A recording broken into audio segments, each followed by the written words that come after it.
मित्रहो, शिवसेना नेते आणि युवासेना प्रमुख आदित्य ठाकरे हे वरळीमधून निवडणूक लढणार आहेत।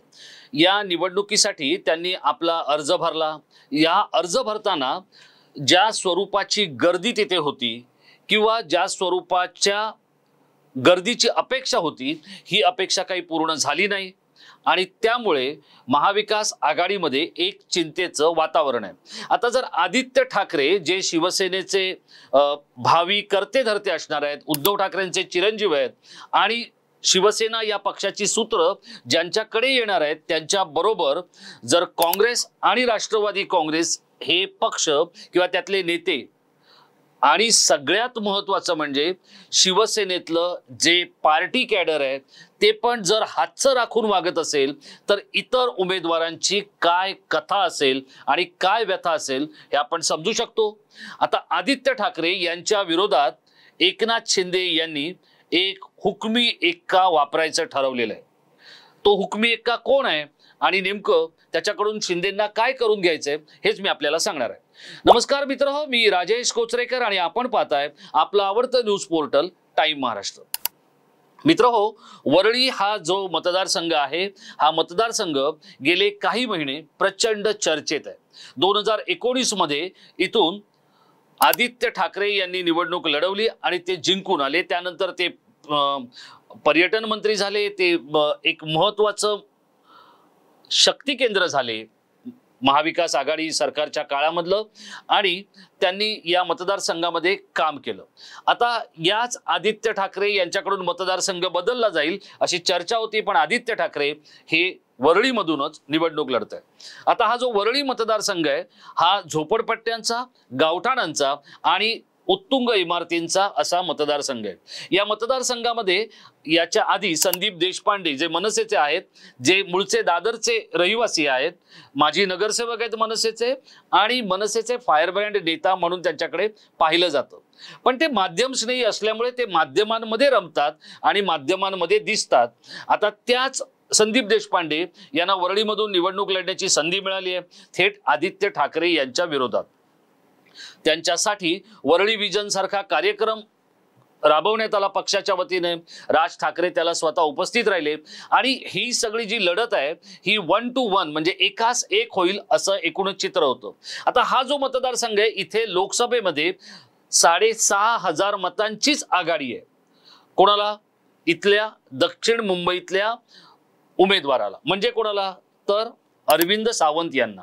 आता अरविंद सावंत हे गेली 2 टर्म खासदार होते, आता ते तिसऱ्यांदा त्यांनी हॅट्रिक केलेली आहे। पण अरविंद सावंतांना 6,500च मतांची आघाडी या मतदारसंघातून मिळू शकलेली आहे आणि त्यामुळे शिवसेनेमध्ये या मतदारसंघाबद्दल एक चिंतेचं वातावरण होतं। आता अशाच वातावरणात आदित्य ठाकरे यांनी आपला उमेदवारी अर्ज दाखल केला।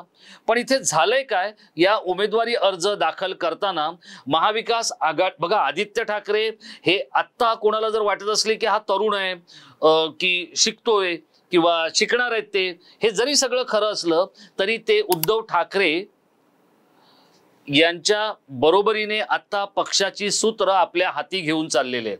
ही जी संपूर्ण मतदार संघनिहायची जी यादी आहे, या यादीमध्ये त्यांच्या म्हणण्याला खूप महत्त्वाचा अर्थ आहे आणि खूप महत्त्वाचं स्थानही आहे।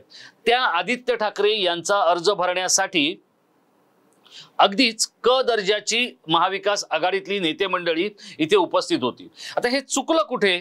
तर हे चुकलं की जी गोष्ट लोकसभेच्या वेळेला अरविंद सावंत यांच्यासाठी समन्वय साधणाऱ्या शिवसेनेतल्या कार्यकर्त्यांनी ती केली होती, ती गोष्ट आदित्य ठाकरे यांच्यासाठी करता आलेली नाही आणि त्यामुळे अत्यंत तुरळक गर्दी किंवा अत्यंत तुरळक उपस्थितीमध्ये हा अर्ज भरला गेला। आता एकनाथ शिंदे यांनी काय केलंय, तर एकनाथ शिंदे यांनी मिलिंद देवरा जे राज्यसभेचे सदस्य आहेत त्यांना पुन्हा एकदा राज्य पातळीवर आणून आदित्य ठाकरे यांच्या विरोधात निवडणूक लढायला भाग पडलेले आहे। आता हे करण्यासाठी मिलिंद देवरा यांची फारशी इच्छा नव्हती, कारण त्यांना राष्ट्रीय राजकारण, आंतरराष्ट्रीय जे काही संबंध, आंतरराष्ट्रीय गोष्टी, आंतरराष्ट्रीय राजकारण या सगळ्या गोष्टींमध्ये त्यांचं स्वारस्य असतं आणि तिथे काम करण्याचा त्यांचा प्रयत्न असतो. पण त्याच मिलिंद देवरा यांना आता राज्य पातळीवर आणण्याचा जो निर्णय आहे हा बुधवारी मध्यरात्री करण्यात आला. बराच कात्याकूट वर्षावर करण्यात आला आणि त्यानंतर मिलिंद देवरा यांना वरळीमधून आदित्य ठाकरे यांच्या विरोधात लढण्यासाठी बोलवण्यात आलं. आता ही कल्पना कोणाची होती? तर ही कल्पना होती 3 वेळचे खासदार असलेले शिवसेनेचे नेते असलेल्या डॉक्टर श्रीकांत एकनाथ शिंदे यांची. श्रीकांत शिंदे आणि मिलिंद देवरा यांची मैत्री आहे. या मैत्रीतूनच शिवसेनेमध्ये येण्यासाठीचा त्यांचा जो काय प्रवास आहे किंवा त्यांचा जो मार्ग आहे हा सुकर झाला.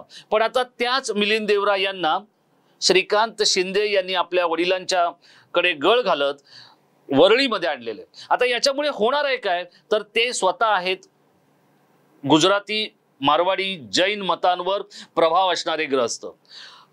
मुरली देवरा जे मुंबईचे काँग्रेसचे नेते होते आणि 23 वर्ष मुंबई काँग्रेसचे अध्यक्ष होते. त्यामुळे अनेक व्यावसायिक, अनेक व्यापारी, जैन समाजातली प्रतिष्ठित मंडळी, जैन धर्मगुरू या सगळ्यांशी या मिलिंद देवरांचे वडील असलेल्या मुरली देवरांचा अत्यंत उत्तम असा संबंध होता.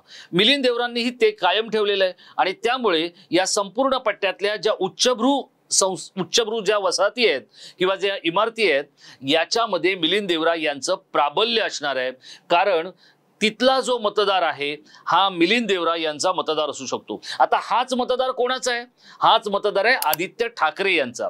आदित्य ठाकरे यांना पण जिजामातानगर, बिडडी चाळी किंवा इथलं समतानगर या सगळ्या गोष्टींपेक्षा त्यांचा जीव आणि त्यांचा वेळ जातो किंवा जीव रमतो तो याच गगनचुंबी इमारतीमध्ये आणि त्यामध्ये राहणाऱ्या लक्ष्मीपुत्रांच्या कुटुंबांमध्ये. आता ही सगळी मंडळी बघा, ह्याच्या संख्येबद्दल जर आपण विचार केला तर जवळपास हा जो मतदारसंघ आहे हा 65 ते 70% झोपडपट्ट्यांनी व्यापलेला असा हा मतदारसंघ आहे. त्यामध्ये गावठाणं पण आहेत, म्हणजे वरळी कोळीवाडा आहेत, तिथल्या समस्या आहेत, तिथले मतदार आहेत, हे सगळं आहे. आता याच्यामध्ये संदीप देशपांडे हे जे आहेत हे दादरमधून तिथे आलेले आहेत. आता तिथे काही मंडळी एकनाथ शिंदेकडून जी काही एकनाथ शिंदेकडे गेलेली आहेत, जी शिवसेनेमध्ये होती, ठाकरेंकडे होती, त्यामध्ये मग दत्ता नरवणकरांसारखे जे लोक आहेत हे तिथून इच्छुक होते. सुनील राणे यांचं तिकीट कापलेलं आहे, त्यामुळे सुनील राणे तिथे येतील असं बोललं जात होतं, शायना एनसी तिथे येतील असं बोललं जात होतं. पण आता तिकीट जे काही कन्फर्म होईल किंवा झालंय ते आहे मिलिंद देवरा यांचं.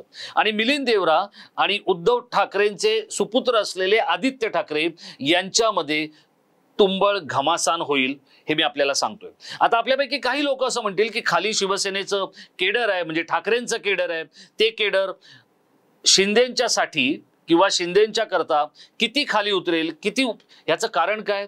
तर याचं कारण हे आहे, जी गोष्ट मनसेने केली, म्हणजे मनसेने तिथे बाहेरचा उमेदवार संदीप देशपांडेंच्या रूपाने दिला, त्यावेळेला तिथे बंटी मशिलकर असतील, संजय जामदार असतील, या मंडळींना काहीसं निराश व्हावं लागलेलं आहे.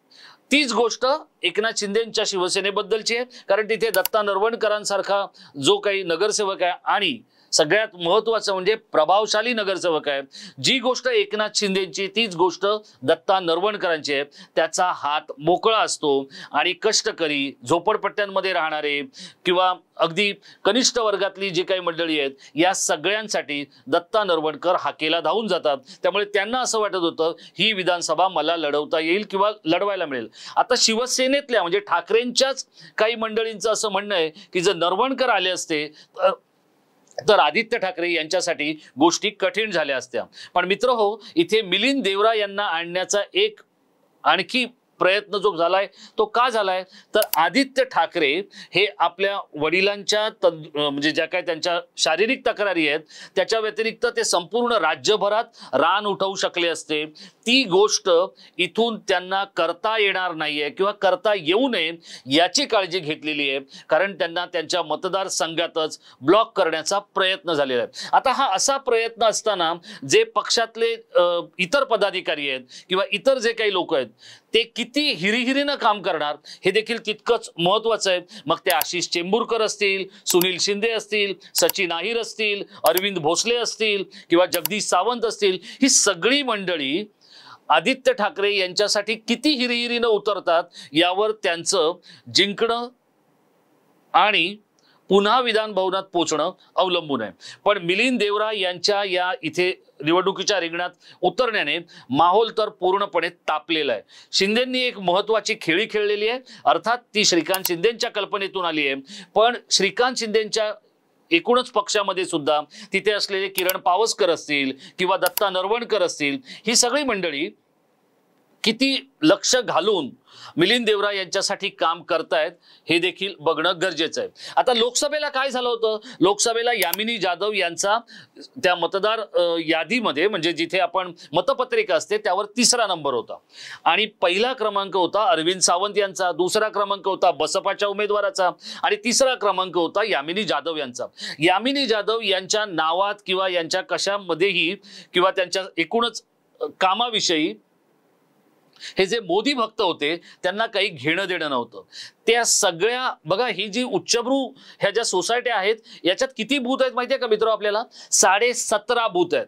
आता 17.5 बूथ जिथे आहेत, आपल्या सगळ्यांना माहिती आहे की एका बूथमध्ये साधारण 1000 मतं असतील. तर ही जी 17,500-18,000 मतं जी आहेत, ही मतं खूपच परिणामकारक ठरू शकणार आहेत आणि मग या मतांवर खरा सगळा खेळ अवलंबून असणार आहे. आता ही मतं मोदींचा पक्ष असलेल्या भाजप बरोबर असलेल्या आणि गेली अनेक वर्ष देवरा कुटुंबाबरोबर दोस्ती असलेल्या मिलिंद देवरा यांना मिळणार की केमछो वर्ली म्हणणाऱ्या आदित्य ठाकरे यांना मिळणार, यावरच या निवडणुकीचा सगळा फैसला आहे. पण हे सगळं होत असताना, ही सगळी चर्चेतली नावं बाजूला टाकताना बुधवारी मध्यरात्री एकनाथ शिंदे आणि त्यांच्या सुपुत्राने म्हणजे वर्षावरच्या शिंदेशाहींनी जो काय मिलिंद देवरा यांना थेट राष्ट्रीय पातळीवरून अगदी राज्य पातळीवर आणून ठेवण्याचा खेळ केलेला आहे, त्याच्यामुळे आदित्य ठाकरे आणि शिवसेनेच्या डोक्याला एक वेगळी भुणभुण निर्माण झालेली आहे. आता आदित्य ठाकरे यांच्यासाठी महाविकास आघाडीची जी काही नेते मंडळी आहेत ती फॉर्म भरण्यासाठी किंवा पहिल्या दिवशी आलेली नाहीत, हे वास्तव आहे. येणाऱ्या काळामध्ये या महाविकास आघाडीच्या नेत्यांबरोबर समन्वय साधत तिथला माहोल तापवण्यासाठी ही खरंच जी स्थानिक मंडळी आहेत ती प्रयत्न करणार आहेत का? ती मदत करणार आहेत का? चेंबूरकरांच्या मनात काय आहे? किशोरी पेडणेकरांना काय वाटतंय? सुनील शिंदे आणि सचिन अहिरांना काय वाटतंय?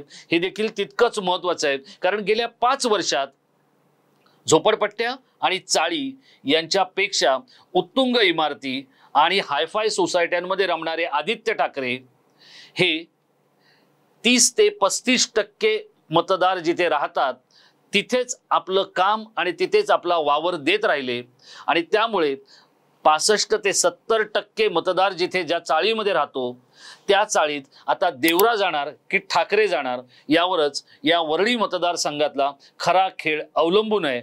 आणि शिंदेशाहीने एक महत्त्वाचा पत्ता टाकलेला आहे, पण तो महत्त्वाचा पत्ता खारिज करण्याची क्षमता ठाकरे आणि त्यांच्या शिवसैनिकांमध्ये किती आत्मीयतेने येते यावरच आदित्य ठाकरे यांचं पुन्हा निवडून जाणं अवलंबून आहे. आता तुम्ही म्हणाल की संदीप देशपांडे यांचं काय होणार? तर संदीप देशपांडे यांचं तेच होणार जे इथला मनसैनिक ठरवणार आहे. आणि इथला मनसैनिक हा जरी एरवी प्रसारमाध्यमांच्या कॅमेऱ्यासमोर आणि राज ठाकरेंच्या घरासमोर आपल्याला घोषणा देताना जरी दिसला, तरी प्रत्यक्षात तो मतदानाच्या दिवशी संदीप देशपांडेंसाठी किती हिरिहिरीनं बाहेर येतो याच्यावरच या संपूर्ण तिरंगी लढतीचं भवितव्य अवलंबून आहे. मित्रहो, या वरळी मतदारसंघाबद्दल आपल्याला काय वाटतं? आणि शिंदेशाहीने मिलिंद देवरा यांना राष्ट्रीय पातळीवरून राज्य पातळीवर आणत जो T20चा फॉर्म्युला, म्हणजे कोणीच स्पेशलाइज बॅट्समन नाही, कोणीच बॉलर नाही किंवा कोणीच चांगल्या दर्जाचा क्षेत्ररक्षक नाही, आलेल्या किंवा खेळणाऱ्या प्रत्येक खेळाडूला सगळंच करावं लागणार आहे, असला T20चा फॉर्मॅट या वरळी मतदारसंघामध्ये मुख्यमंत्री एकनाथ शिंदे यांनी लागू केलाय. आदित्य ठाकरे जे स्वतः उत्तम क्रिकेटपटू आहेत ते याच्यावर किंवा फुटबॉलपटू आहेत ते याच्यावर नेमका कोणता गोल करणार हेच आपल्याला बघायचं आहे. कारण त्यांना गोल करण्यासाठी संपूर्ण फील्ड ही किती त्वेषाने मैदानात उतरते याच्यावरच त्यांचं जिंकणं अवलंबून आहे. मित्रांनो, आपल्याला या संपूर्ण वरळी मतदारसंघाच्या लढतीबद्दल काय वाटतं आपण आमच्या इनबॉक्समध्ये आम्हाला कळवा. आणि देवरा विरुद्ध ठाकरे असं होणं हे तुम्हाला अभिप्रेत आहे का, की देवरा विरुद्ध ठाकरे विरुद्ध देशपांडे अशी ही लढत असेल? आपल्याला नेमकं काय वाटतंय आपण आमच्या इनबॉक्समध्ये व्यक्त व्हा मित्रो. आपण व्यक्त झालेल्या मतांवर मी पुढचा व्हिडिओ घेऊन येणार आहे. असेच काही व्हिडिओ पाहण्यासाठी आपण टाइम महाराष्ट्राला सबस्क्राईब करा आणि समाज माध्यमाच्या सगळ्या प्लॅटफॉर्मवर आम्ही आहोत, तिथे आपण आवर्जून आम्हाला भेटायला या. आपली निराशा होणार नाही इतकंच सांगतो आणि थांबतो. पुढचा व्हिडिओ येईपर्यंत स्वतःची काळजी घ्या. धन्यवाद.